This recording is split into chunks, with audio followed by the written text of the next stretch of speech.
Session में, जो कि हो रहा है निताई गौर गुरुकुलम शिमला से। आज बहुत ही पावन तिथि है। आप सभी को पता है आज है एकादशी तिथि, जो कि बहुत ही धूमधाम से मनाई जा रही है सभी वैष्णवों के घरों में, क्योंकि एकादशी के लिए भगवान कृष्ण ने कहा है कि जो इंसान है, दोज आर ह्यूमन बीइंग, उनको एकादशी लेना बहुत ही जरूरी है। तो आज का हमारा टॉपिक है कि ये जो आज की एकादशी है, अभी श्राद्ध पक्ष चल रहे हैं। इन श्राद्ध पक्ष के बीच में ये एकादशी तिथि आ रही है। तो कई लोग आज भी श्राद्ध करेंगे अपने पितरों के लिए। तो आज ऐसा क्या करें, आज भी श्राद्ध देना चाहिए, आज एकादशी तिथि का पालन करें या नहीं करें, इसके बारे में हम आज चर्चा करेंगे कि आज भी एकादशी तिथि होने के बाद हमें श्राद्ध करने चाहिए, नहीं करने चाहिए, शास्त्र इसकी अनुमति देता है, नहीं देता है। अगर श्राद्ध करने हैं तो एकादशी तिथि का पालन कैसे करें, फिर तो श्राद्ध देना पड़ेगा। तो इसी के अराउंड आज हम कथा करेंगे, कथा सुनेंगे, शास्त्र क्या कहता है, शास्त्रों के अकॉर्डिंग हम इसके निचोड़ में, निष्कर्ष में पहुंचेंगे कि हमें क्या करना चाहिए। आइए, आज की जो एकादशी है उसका नाम है अश्विन कृष्ण पक्षीय इंदिरा एकादशी। तो सनत कुमार संहिता बोलती है, एकादश्याम मुनि श्रेष्ठ श्राद्धे भुंगते नरो यदि प्रतिग्रासम स भुंगते विष्ठा मूत्रम तु कलविषम। और स्कंद पुराण कहता है, एकादशी यदा नित्यम श्राद्धम नैमित्तिकम भवेत् उपवासम तदा कुर्यात द्वादश्याम श्रद्धा माचरेत। मतलब एकादशी के दिन यदि मैं आपको एज इट इज लाइन पढ़ाता हूं, ठीक है। एकादशी के दिन यदि श्राद्ध तिथि हो और उस दिन कोई भोजन करता है तो वह प्रत्येक ग्रास में मलमूत्र, रुधिर, वीर्य तुल्य अपवित्र वस्तु का भक्षण करता है। महाराज युधिष्ठिर जी का प्रश्न सुनकर कृष्ण ने कहा कि राजन, अश्विन महीने की कृष्ण पक्ष के इंदिरा एकादशी व्रत के पालन करने पर समस्त प्रकार का नाश होता है, अधोगामी पतित दुर्गति प्राप्त पुरुषों का भी उद्धार हो जाता है। दैट मीन्स कि आज एकादशी करनी है, हम लोग एकादशी से बच नहीं सकते। इसका यह मतलब होता है यदि आज हम लोग अन्न खाते हैं तो क्या होगा। और श्राद्ध तिथि तो है ही है, 16 दिन का श्राद्ध चल रहा है, तो बीच में किसी ना किसी दिन तो एकादशी आनी है। ये आज की इंद्र एकादशी जो है, तो यदि श्राद्ध तिथि आ जाए तो भी उस दिन यदि हम भोजन करते हैं, कुछ भी खाते हैं, तो वो मलमूत्र के समान है, वीर्य तुल्य अपवित्र वस्तु के समान हो जाएगा वो भोजन। यदि हम उसको खाएंगे तो उससे पाप लगना ही लगना है।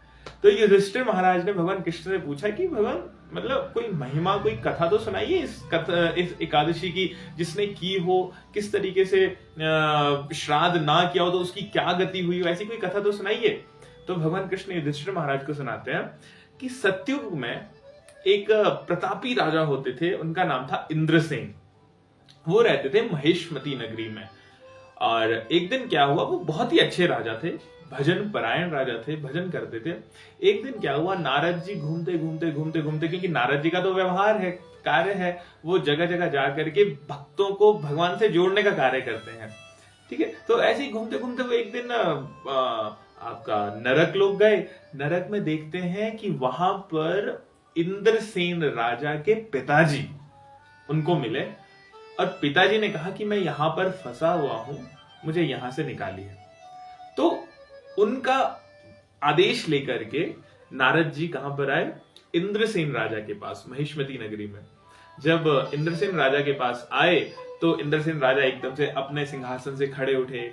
नारद जी तो वैष्णव है ना, परम वैष्णव, जो मतलब इतने प्योर डिवोटी है भगवान की कि भगवान की आंतरिक इच्छा को, मतलब भगवान आदेश दे उससे पहले नारद जी पूरा कर देते हैं।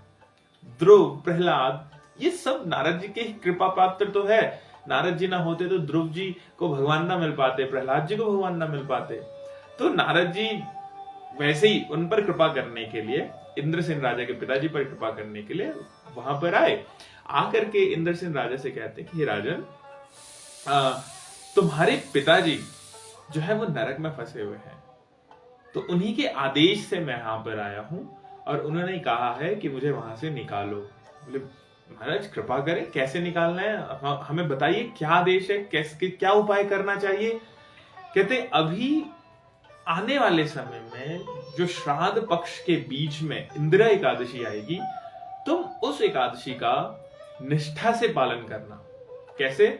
दशमी के दिन एक टाइम खाना, रात्रि जागरण करना, एकादशी निर्जल निराहार रहना, फुल्ली व्रत करना, ठीक है, भगवान का कीर्तन करना, और द्वादशी के दिन अपने पिता का श्राद्ध, पहले क्या श्राद्ध, डायरेक्ट श्राद्ध नहीं, द्वादशी के दिन उठ करके स्नान ध्यान करके वैष्णवों को बुलाना, ठीक है, वैष्णवों को बुला करके जो भगवान के लिए प्रसाद भोग बनाया, पहले भगवान को भोग लगाना, शालिग्राम जी को, तुलसी मैया, नारायण, कृष्ण, राधा, है ना, राधा गोविंद देव जी को भोग लगाने के बाद वो भोग प्रसाद रूप में सभी वैष्णवों को खिलाना, और वैष्णवों को खिलाने के बाद उस प्रसाद को तुम क्या करना, पहले भोग लगाना वैष्णवों को नहीं, फिर गाय माता को वो देना, गाय माता को देने के बाद फिर वो वैष्णवों को खिलाना। मैंने बीच में स्किप कर दिया। वो भोग पहले गाय माता को देना, गाय माता को देने के बाद फिर वो वैष्णवों को खिलाना, वैष्णवों को खिलाने के बाद फिर जब तुम खिलाओगे उनको अच्छा दक्षिणा या फिर उनकी सेवा करके, वो जो तुम्हारे पिताजी है उनके लिए जो तर्पण तुम करोगे, वो श्राद्ध जो दोगे, उससे क्या होगा, तुम्हारे पिताजी नरक से छूट जाएंगे। कौन कह रहा है? नारद जी कह रहे हैं। तो नारद जी की ये बात सुनकर के इंद्रसेन राजा ने ऐसा ही किया। इंदिरा एकादशी आई श्राद्ध पक्ष के बीच में, उन्होंने दशमी को भी जागरण किया, एकादशी को भी जागरण किया, पूरी दिन अंजल त्याग करके प्रॉपर हरिनाम किया, कथा सुनी, वैष्णव संग किया, साधु सेवा करी, ठीक है, भगवान की कथाओं में, लीलाओं में संलग्न रहे। और उसके बाद क्या किया, कथा नेक्स्ट डे जब सुबह रात्रि जागरण करके सुबह भगवान के लिए बढ़िया बढ़िया भोग बनाया, भगवान को वो भोग खिलाया, भगवान को भोग लगाने के बाद वही थाली से गौ माता को दिया, और वही भोग की प्रसादी सभी वैष्णवों को खिला करके जब विश्राम किया, तो वो श्राद्ध जो उन्होंने अपने पिता के लिए दिया था, पिता के लिए तर्पण किया था, उससे क्या हुआ कि उनके पिता नरक से मुक्त हो गए, नरक से मुक्त हो गए। और कहा, गरुड़ आया, भगवान का वाहन है गरुड़, गरुड़ ने अपनी पीठ पर बिठा करके उनके पिता को वैकुंठ धाम लेकर के गए। मतलब समझने का भक्तों, यदि श्राद्ध पक्ष के बीच में भी एकादशी आ जाती है तो we have to do that Ekadashi. We do not have any option to skip that Ekadashi. हमारे पास कोई ऑप्शन नहीं है उस एकादशी को स्किप करने का। हमें एकादशी करनी ही पड़ेगी, बाय हुक बाय क्रुक। इसी के लिए ब्रह्म वहिर्वत पुराण भी कहता है कि ये कुर्वन्ति महीपाल श्राद्धम तवे एकादशी दिने त्रयस्ते नरकम यान्ति दाता भोक्ता परेतकः। मतलब हे राजन, ब्रह्म वहिर्वत पुराण में कह रहे हैं, व्यक्ति एकादशी के दिन श्राद्ध करता है, वह यजमान, पुरोहित एवं पितर तीनों ही सदगति के बदले नरक की गति प्राप्त करते हैं। इस प्रकार शास्त्रों के कठोर निर्देश का उल्लंघन करने पर जीवों की बड़ी भारी दुर्गति होती है। ब्रह्म वहिर्वत पुराण बोल रहा है भक्तों, मैं नहीं बोल रहा हूं, ठीक है। ये श्लोक ब्रह्म वहिर्वत पुराण का है। ये कुर्वन्ति महीपाल श्राद्धम तवे एकादशी दिने। जो भी व्यक्ति एकादशी के दिन यदि श्राद्ध देता है, श्राद्ध तर्पण करता है, तो जिसके निमित्त वो श्राद्ध होता है वो पितृ, जो यजमान वो श्राद्ध दे रहा है वो यजमान, प्लस जो पुरोहित, जो पंडित उस श्राद्ध को लेने के लिए आ रहा है, खाने के लिए, वो तीनों ही नरकगामी होते हैं। तो आजकल ये ट्रेंड है, I am not against anyone, ठीक है, लेकिन बहुत सी जगह में, आई लिव इन शिमला, तो ये Shimla is the capital of Himachal Pradesh. Himachal Pradesh में मैं अपर एरिया में प्रीचिंग करने जाता हूं, तो वहां पर बहुत सारी जगह में मैं देखता हूं कि श्राद्ध के दिन लोग करते हैं। वहां के जो पंडित जी लोग हैं, ब्राह्मण है, वो लोग एकादशी के दिन श्राद्ध करवाते हैं। कहते एकादशी तो अच्छी तिथि है, इस दिन तो श्राद्ध होना चाहिए। हाँ, एकादशी अच्छी तिथि है, लेकिन भजन करने के लिए, खाने के लिए नहीं। तो श्राद्ध एकादशी के दिन वर्जित है, वर्जित है, वर्जित है। अगर आप अपने पितरों का अपना भला चाहते हैं तो एकादशी के दिन श्राद्ध ना करें। यही कठोर निर्देश है हमारे शास्त्रों के। मैं नहीं कह रहा हूं, ब्रह्म वैवर्त पुराण कह रहा है। और कह रहे हैं इस कारण शास्त्रों का विधान है। पद्म पुराण पुष्कर खंड, पद्म पुराण का जो पुष्कर खंड है उसको आप उठा के देखो। एकादश्याम यदा रामो श्राद्धम नैमित्तिकम भवेत् तद दिनम तु परित्यज्य द्वादश्याम श्राद्ध माचरेत। मतलब हे राम, यदि एकादशी तिथि में श्राद्ध पर्व आ जाए तो एकादशी के दिन श्राद्ध ना करें। श्राद्ध एकादशी में होने पर भी द्वादशी के दिन ही करें। पद्म पुराण में और भी कहते हैं, यहां पर भी पद्म पुराण में पुष्कर खंड में बोल दिया, ठीक है, कि एकादशी के दिन श्राद्ध ना करें। वो श्राद्ध कब करें? द्वादशी के दिन करें। एकादशी में श्राद्ध न करें, द्वादशी के दिन वो श्राद्ध करें। और पद्म पुराण में और भी बोलते हैं, उत्तरखंड में बोलते हैं, क्या बोलते हैं? एकादश्यांतु प्राप्तायम माता पित्रो मृते अहनि द्वादश्याम तत प्रदात्वम नोपवास दिने क्वचित गर्हितानम नचाशनन्ति पितरश्च दिवो कसह।